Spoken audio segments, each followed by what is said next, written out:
Besar Cina atau yang dalam bahasa Mandarin disebut Changcheng adalah salah satu struktur buatan manusia paling luar biasa yang pernah dibangun. Tembok ini tidak hanya dikenal karena ukurannya yang mengesankan, tetapi juga karena sejarah panjang dan makna budaya yang melekat padanya. Sejarah pembangunan tembok besar Cina dimulai pada abad ke-7 SM selama periode negara-negara berperang di bawah kepemimpinan berbagai kerajaan kecil di Tiongkok. Namun, bentuk tembok yang kita kenal hari ini sebagian besar dibangun selama dinasti Ming, dinasti Dinasti Ming memulai proyek pembangunan besar-besaran untuk memperkuat pertahanan mereka setelah mengusir penjajah Mongol dan mengambil alih kekuasaan di Tiongkok.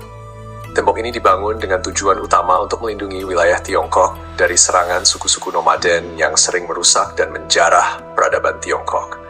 Suku-suku seperti Xiongnu, Mongol, dan Manchu selalu menjadi ancaman bagi stabilitas dan keamanan wilayah utara Tiongkok. Untuk menahan invasi tersebut, Kaisar Ming memperluas dan memperkuat tembok yang sudah ada, menambah menara pengawas, garnison, dan benteng untuk memastikan bahwa setiap titik lemah dalam pertahanan mereka dapat dijaga dengan baik. Arsitektur dan teknologi. Tembok besar Cina bukanlah satu tembok tunggal yang lurus, melainkan jaringan tembok, benteng, dan menara pengawas yang saling terhubung. Struktur ini mengikuti kontur alam, membentang melalui pegunungan terjal, melintasi lembah, dan melingkar di sekitar gurun pasir. Di beberapa bagian, tembok mencapai ketinggian lebih dari 7 meter dan lebarnya cukup besar untuk menampung 5 kuda yang berbaris berdampingan. Tembok ini dibangun menggunakan berbagai bahan, tergantung pada sumber daya yang tersedia di daerah tersebut. Di dataran rendah, batu bata dan batu digunakan, sedangkan di daerah gurun, tanah yang dipadatkan dan kayu menjadi pilihan utama. Selain itu, teknik konstruksi yang digunakan melibatkan tenaga manusia yang luar biasa. Ribuan pekerja, termasuk prajurit, tahanan, dan petani yang dipaksa, bekerja tanpa henti dalam kondisi yang seringkali sangat berat.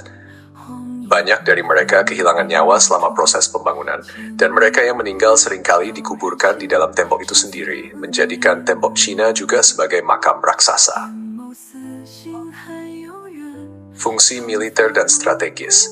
Fungsi utama tembok Cina adalah sebagai garis pertahanan militer. Menara pengawas dibangun di sepanjang tembok pada jarak tertentu, memungkinkan para prajurit untuk mengirim sinyal dengan menggunakan asap pada siang hari dan api pada malam hari. Sinyal ini bisa diteruskan dari satu menara ke menara lainnya dengan sangat cepat, memungkinkan informasi tentang pergerakan musuh untuk mencapai ibu kota dalam waktu singkat. Selain itu, gerbang-gerbang besar yang terletak di berbagai titik strategis sepanjang tembok memungkinkan kontrol ketat atas perdagangan dan migrasi.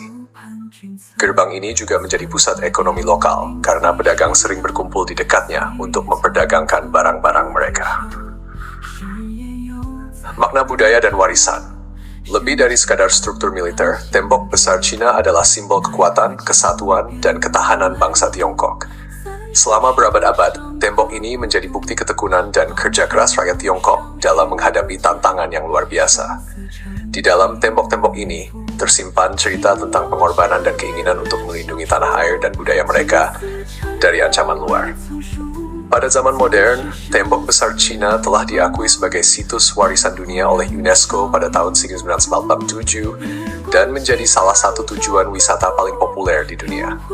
Pengunjung dari seluruh penjuru dunia datang untuk menyaksikan keajaiban arsitektur ini, berjalan di atas bebatuan yang sama dengan yang dilalui oleh prajurit kuno, dan menikmati pemandangan yang menakjubkan dari puncak tembok. Tembok besar Cina adalah lebih dari sekadar bangunan. Ia adalah representasi fisik dari sejarah panjang dan kaya Tiongkok, sebuah karya manusia yang bertahan melampaui zaman, dan sebuah inspirasi bagi generasi yang akan datang untuk selalu mengingat pentingnya melindungi dan merayakan warisan budaya mereka.